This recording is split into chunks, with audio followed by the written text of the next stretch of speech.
Sebenarnya cerita ini, kata yang bercerita pada saya, ini pertarungan panjang saya dengan dia. Sudah lama dalam tanda kutip saya bertarung ya, adu argumentasi dengan dia, berhujjah dengan dia. Nah, yang diceritakan itu adalah adu argumentasi yang bisa dikategorikan babak terakhir lah. Babak terakhir setelah masing-masing melewati usia 50 tahun. Padahal bertetangga itu sejak usia 20-an tahun. Sejak usia 20-an tahun. Artinya 20-an tahun itu bertarung dalam tanda petik ya. Adu argumen dalam tanda petik ya. Nah, terus baru babak terakhirnya itu adalah yang saya ceritakan tadi. Akhirnya tetangganya bisa menyadari, kemudian dia bertobat dan mencoba mengamalkan dan mempraktekkan Islam sebaik dan sebisa mungkin. Nah, itu gambaran dari pada saat tokoh kita ini bersabar menghadapi tetangganya itu, ya akhirnya Allah Subhanahu wa taala berikan kemenangan kepada tokoh kita itu untuk menyadarkan tetangganya. Wa'lam annan nasra ma'as sabri. Wa'lam annan nasra ma'as sabri. Oke. Kalimat yang berikutnya adalah wa annal faraja ma'al karbi.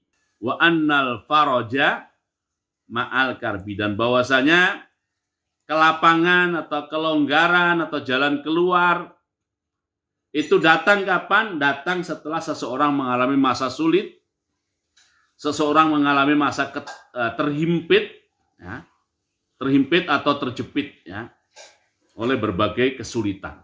Nah, sebelum saya lanjutkan, ada kitab ditulis oleh Imam Ibnu Abi Dunya. Ya. Kitab ditulis oleh seorang imam ahli hadis, terkenal dengan panggilan tersebut Ibnu Abi Dunya. Nama kitabnya adalah Al-Faraju Ba'das Syiddah. Ya. Nah, di dalamnya isinya ya hadis-hadis Nabi Muhammad SAW yang berbicara tentang Al-Faraj Ba'das Syiddah atau Ba'dal Karbi ini. Termasuk juga adalah cerita-cerita sejak zaman para sahabat sampai zaman Ibnu Abi Dunya ini menulis. Nah, dimasukkan juga dalam kitab itu. Dan banyak cerita-cerita itu dikutip oleh Ibnu Rajab Al-Hambali rahimahullah, dan juga ditambahi dengan cerita-cerita lain ya. Ditambahi dengan cerita-cerita lain semakin menguatkan apa yang disabdakan Nabi kita Muhammad SAW, wa annal faraja ma'al karbi. Di antara cerita yang menarik mungkin untuk saya ceritakan, dan semua ceritanya menarik ya. Ini kisahnya ada seorang jariyah. Di zaman masih ada perbudakan dulu, seorang jariyah, budak perempuan. Nah, tapi walaupun dia budak, dia sangat cantik. Dia sangat cantik. Dan kemudian budak ini dijual di pasar. Nah, ada orang Islam yang ya bisa dikatakan dalam tanda kutip tergila-gila kepada kecantikan budak itu, maka budak itu dibeli dengan harga mahal. Dan setelah yang tergila-gila kepada budak itu membeli budak tersebut ya, pokoknya apa saja dia lakukan demi menyenangkan hati budaknya itu. Apa saja dia lakukan demi menyenangkan hati budaknya itu, sampai akhirnya laki-laki yang membelinya itu menjadi miskin. Menjadi miskin gara-gara budak itu. Ya. Jadi gara-gara dalam tanda kutip menservis budaknya itu. Jadi kadang-kadang kehidupan itu terbalik. Jadi siapa tuannya dan siapa budaknya. Laki-laki itu tuannya, perempuan itu adalah budaknya. Tapi gara-gara laki-laki itu tergila-gila pada budaknya, keadaan seperti terbalik. Seakan-akan budaknya itu adalah tuannya yang harus dilayani oleh laki-laki tersebut. Sampai laki-laki tersebut jatuh miskin. Nah, pada saat jatuh miskin, kekayaannya habis ya, untuk melayani budaknya itu. Waktu itu budak perempuannya itu dalam keadaan hamil. Dalam keadaan hamil dan sudah mendekati hari kelahirannya. Nah, mendekati hari kelahiran budak itu, laki-laki atau tuannya ini hartanya habis. Sehingga nanti kalau harus melahirkan dan juga urusan-urusan pasca kelahiran, ya, saat dan pasca kelahiran itu dia nggak punya uang. Karena nggak punya uang, Dia keluar rumah dengan maksud mencari pekerjaan supaya mendapatkan uang. Tapi kepalanya dalam keadaan linglung, jalan gitu. Tanpa disadarinya dia jalan sampai ke tempat jauh ya. Mencari pekerjaan untuk mendapatkan uang tadi. Sampai ke tempat jauh gitu. Diceritakan bahwa dia tinggal di kota Kufah, Irak. Itu jalan nyari pekerjaan supaya dapat uang tuh sampai ke negeri namanya negeri Khurasan. Khurasan sekarang masuk kawasan Iran. Itu jauh sekali gitu ya. Ya mendekati 1000 kilo bahkan mungkin bisa lebih ya. Mendekati 1000 kilometer bisa lebih. Dan dia lupa tentang ya dia pergi jelas budak perempuannya itu sudah melahirkan. Maka terbayang bagaimana derita sang budak yang melahirkan itu. Penderitaannya tiba-tiba ditinggal pergi gitu. Wah, deritanya luar biasa. Nah, karena keadaannya seperti itu, akhirnya ada tetangganya yang belas kasihan kepada budak perempuan ini. Ya ditolonglah kelahirannya itu.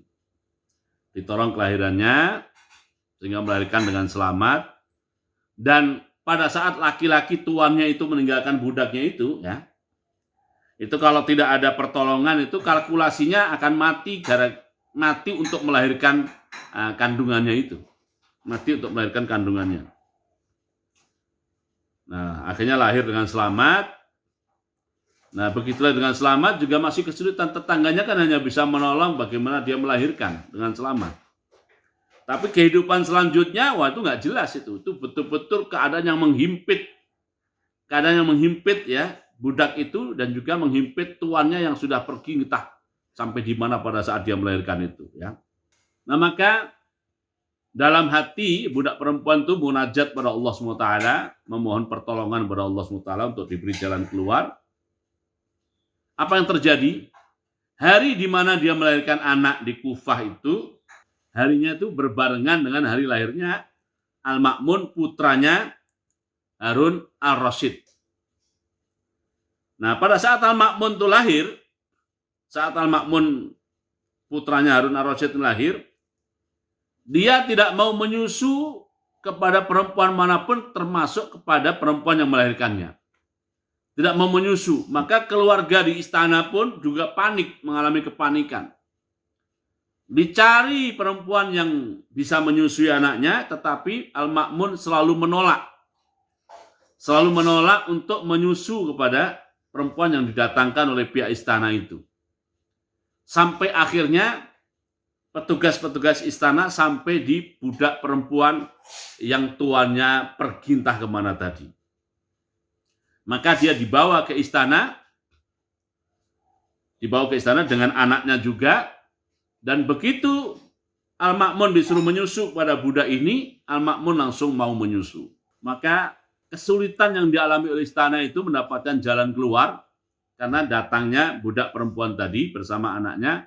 Akhirnya budak perempuan tadi kebetulan tuannya tidak di rumah, ya, entah kemana masih hidup atau sudah mati, ya, dengan anaknya itu hidup di istana karena menyusui Al-Ma'mun, Nah, laki-laki itu pun kemudian karena dia memprediksi budaknya yang melahirkan mungkin sudah mati, bersama anaknya juga mati. Dia tidak berpikir pulang setelah lebih dari 20 tahun dan Al-Ma'mun sudah menjadi khalifah menggantikan Al-Amin saudaranya dan Al-Amin menggantikan Harun Ar-Rasyid ya. Ini saudara sesusuan Al-Ma'mun itu diangkat sebagai pejabat oleh Al-Ma'mun. Dan dia menjalankan tugasnya itu dari rumah tempat di mana dulu dia dilahirkan. Kemudian rumahnya dibangun ya, karena sebagai pejabat ya, dan saudara sesusuan khalifah. Ya kebayanglah kira-kira rumahnya itu akan seperti apa. Maka di rumah itu juga ada para pengawal, ada para penjaga, ada para pelayan. Pokoknya rumah itu sangat bagus seperti istana dan seperti para amir. Nah, setelah 20 tahun tadi, tuannya tadi yang merupakan orang tua atau ayah dari anak tadi, walaupun budak perempuan, anaknya kan anak tuannya, ya, nasabnya kepada tuannya, pulang dari Khurasan, pulang ke Kufah, dia cari alamatnya dulu, dan ketemu, tapi dia pangling, kenapa rumahnya menjadi sangat bagus, ada para penjaganya, ada para pengawal, dan hari di mana dia datang, rumah itu sedang membagi-bagi, dulu ada istilahnya adalah membagi-bagi atoya. Atoya itu jamak dari atok. Atok itu kalau sekarang gampangnya ya subsidi lah. Sedang bagi-bagi atoya, ya. Maka dia ikut ngantri. Ikut ngantri bersama orang-orang yang ngantri mengambil jatah atoyanya itu. Nah, dia terus di situ sampai semua orang pergi. Sampai semua orang pergi, tinggal dia seorang. Begitu tinggal dia seorang, maka ditanya oleh pemilik rumah itu, yang tidak lain adalah anak muda usia 20-an tahun. Belum menikah. Ya. Maka anak muda itu bertanya, Bapak, atau kalau bahasa ini, Tuan mau ada perlu apa? Apakah Bapak minta jatah atau juga? Namanya siapa? Karena kan semua penerima subsidi namanya dulu ada.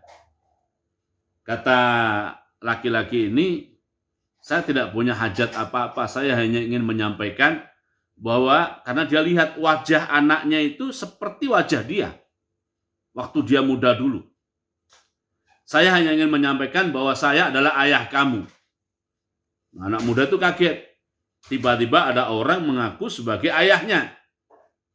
Maka dia melakukan semacam beberapa pertanyaan untuk ngetes, membuktikan kebenaran kalimatnya. Nah, saat terjadi dialog itu, ibunya anak itu yang tidak lain dulu adalah budak perempuan dari laki-laki tersebut, mengenal suara yang berdialog itu. Itu suara tuannya dulu yang dulu diasumsikan adalah minggat entah kemana pada saat dia melahirkan. Ya. Karena mengenal maka keluar, begitu melihat, itu adalah tuannya yang dulu pergi 20-an tahun yang lalu. Maka dia beritahu anaknya itu adalah ayah kamu beneran. Ya sudahlah, akhirnya terjadi semacam reuni kembali keluarga. Maka saling bercerita apa yang terjadi dulu dan sebagainya. Ya. Setelah bercerita seperti itu, ya cerita ini menggambarkan wa annal faraja ma'al karbi. Ya.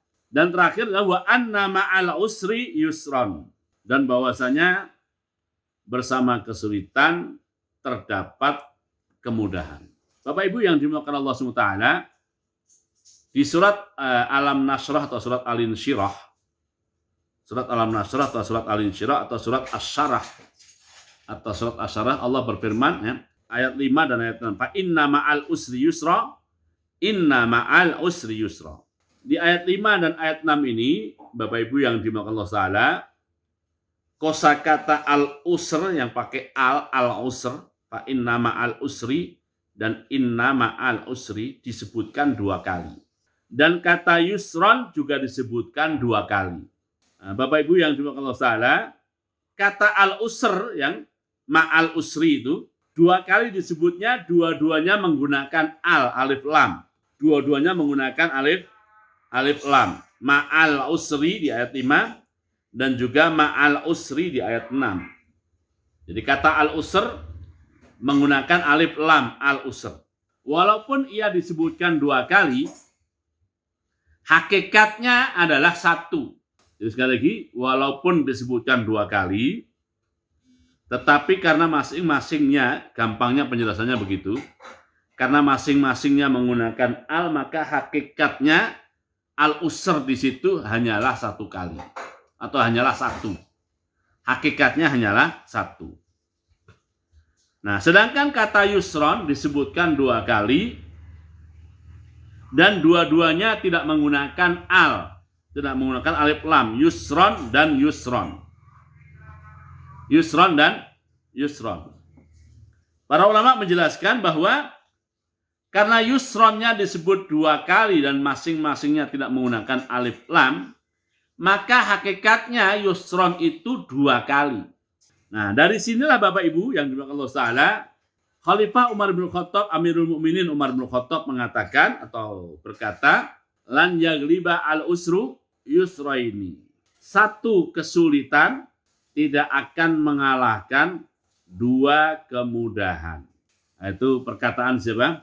Umar bin Khattab radhiyallahu anhu. Bahkan Dalam riwayat lain itu dinisbatkan kepada Nabi kita Muhammad SAW dengan bahasa lain begini Bapak Ibu ya. Betapapun banyaknya kesulitan yang kita hadapi dalam hidup ini, pada hakikatnya kesulitan itu adalah satu. Nah, Allah SWT Zat yang Maha Pengasih, Maha Penyayang, Maha Pemurah, itu menyediakan kemudahan untuk kita itu 2 kali.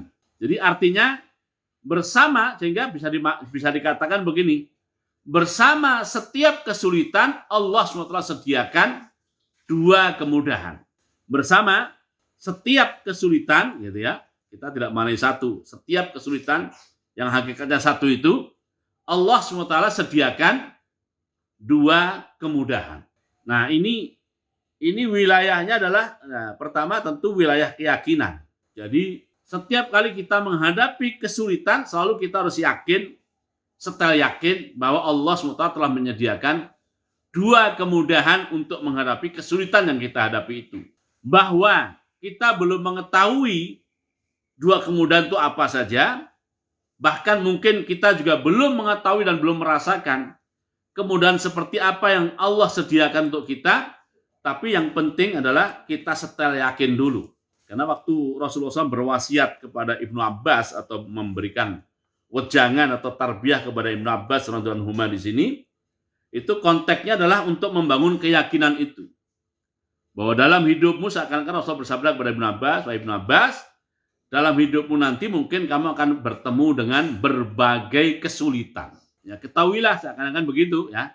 Bahwa apapun wujud, bentuk, dan rupa kesulitan itu pada hakikatnya poinnya itu satu. Dan Allah SWT telah menyediakan 2 poin kemudahan untuk menghadapi kesulitan itu. Nah, kalau kita sudah setel yakin seperti itu, maka apapun kesulitan yang kita hadapi, kita akan selalu dalam keadaan optimis. Kita akan selalu mutafail istilah Arabnya, optimis. Selalu ada harapan bahwa cepat atau lambat, pasti Allah SWT akan berikan kemudahan kepada kita.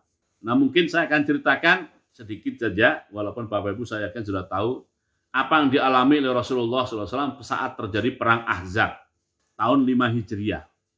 Perang Ahzab itu adalah perang, kenapa disebut Ahzab?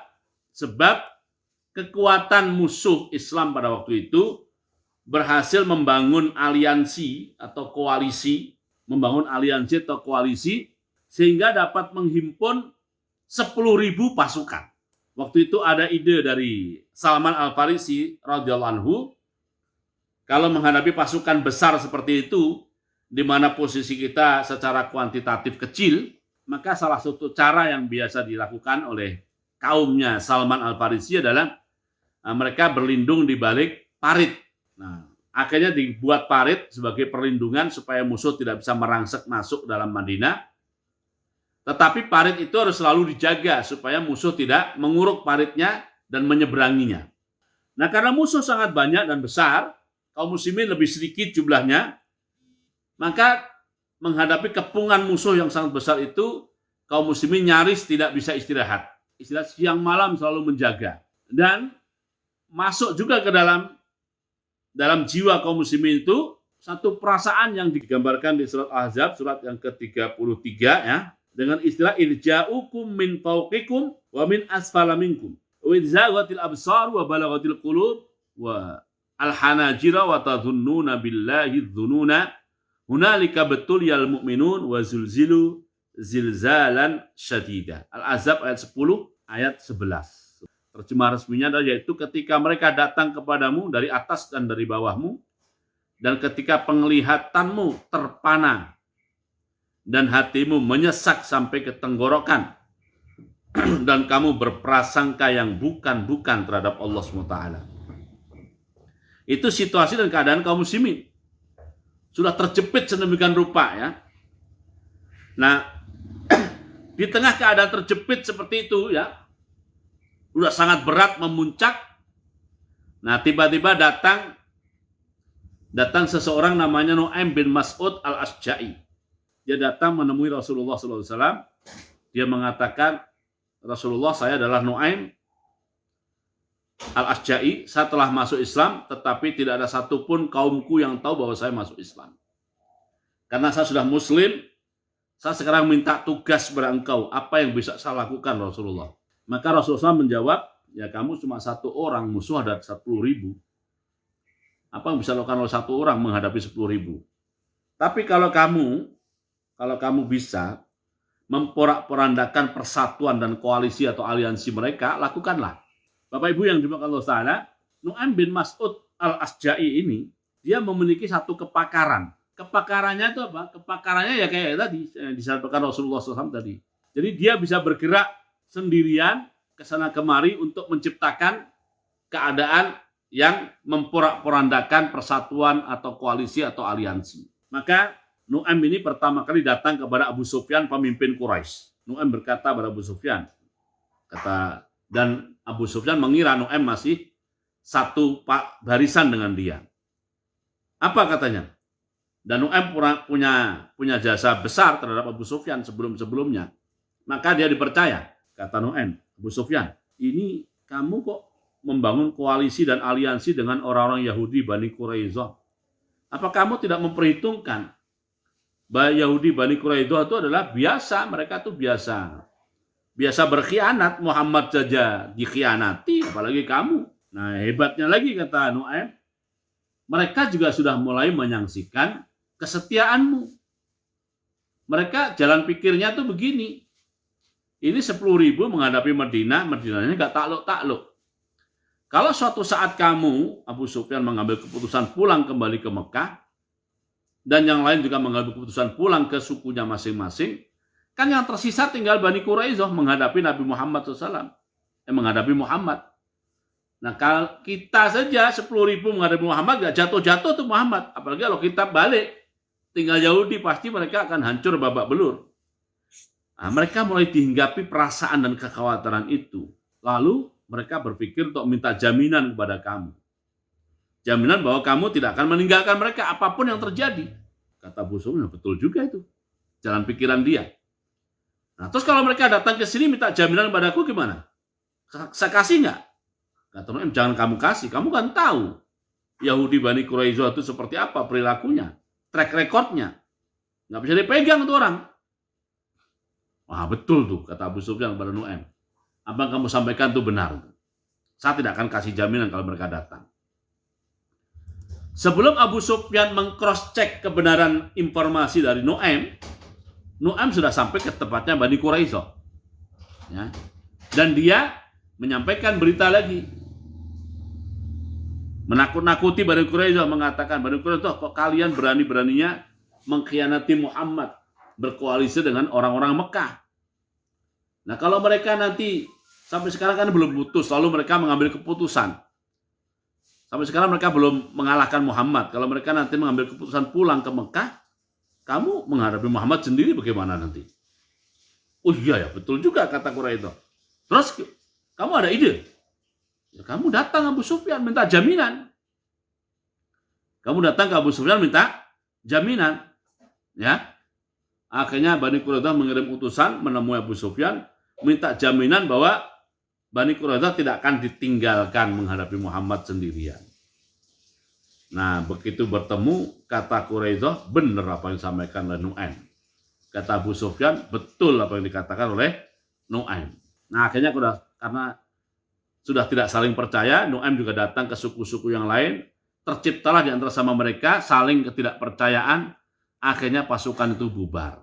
Pada saat mereka mengambil keputusan, menjelang mengambil keputusan bubar, Allah SWT kirimkan kepada musuh itu angin berhembus yang sangat dingin dan hembusannya itu sangat kencang yang menerbangkan, mencabut pasak-pasak tenda-tenda mereka dan menerbangkan sebagian tenda mereka. Bahkan panci-panci, kendil-kendil alat masak mereka juga berterbangan oleh angin yang sangat kencang itu, padahal anginnya juga sangat dingin. Nah, karena situasinya begitu, akhirnya mereka membubarkan diri. Nah, itulah gambaran dari wa anna ma'al usri yusran. Wa anna ma'al usri yusran. Oke, terakhir yang saya sampaikan ya. 3 kalimat ini wa'lam anna nasra ma'as sabri wa annal faraja ma'al karbi wa anna ma'al usri yusran. Ini mirip-mirip dan saling berdekatan. Ya, mirip-mirip dan saling berdekatan. An-nasra ma'as sabri itu cerita-ceritanya yang mirip ya. Al-Faraja ma'al karbi cerita-ceritanya mirip, wa anna ma'al usri yusran juga cerita-ceritanya mirip. Tapi kalau tiga-tiganya disebut secara beriringan itu ya ada perbedaan tipis di antara tiga-tiganya ya. Kalau An-Nasra ma'as-Sabri mungkin mudah kita memahaminya. Al-Faraja dengan Al-Yusru itu ya mirip-mirip juga. Jalan keluar atau kemudahan itu mirip, tapi ya kalimat Al-Faraj itu menggambarkan situasi longgar setelah terhimpit atau terjepit, itu Al-Faraj ya. Dan Al-Karb itu adalah situasi yang menghimpit atau menjepit ya. Ibarat seseorang terjepit di antara dua batu, itu istilahnya Al-Karb. Nah, Al-Usru itu kesulitan dalam arti secara umum. Kalimat Al-Usru itu maknanya lebih umum daripada sekedar Al-Karb. Nah, biasanya kalau dari gabung begini, kalimat Al-Karb itu lebih ke sifat aspek psikologis ya. Lebih ke sifatnya apa? Psikologis ya, situasi psikologis yang ada. Wallahu a'lam. Itu yang kajian kita pada pagi hari ini ya. Kita tutup dengan doa Fathul Majid dan suratul Asri. Subhanakallahumma bihamdika asyhadu an la ilaha illa anta astaghfiruka wa atubu ilaik. A'udzubillahi minasyaitonir rajim. Bismillahirrahmanirrahim. Wal asri innal insana lafi khusr illa alladziina amanu wa 'amilus shalihat wa tawashaw bil haqqi wa tawashaw bis sabr. Assalamualaikum warahmatullahi wabarakatuh.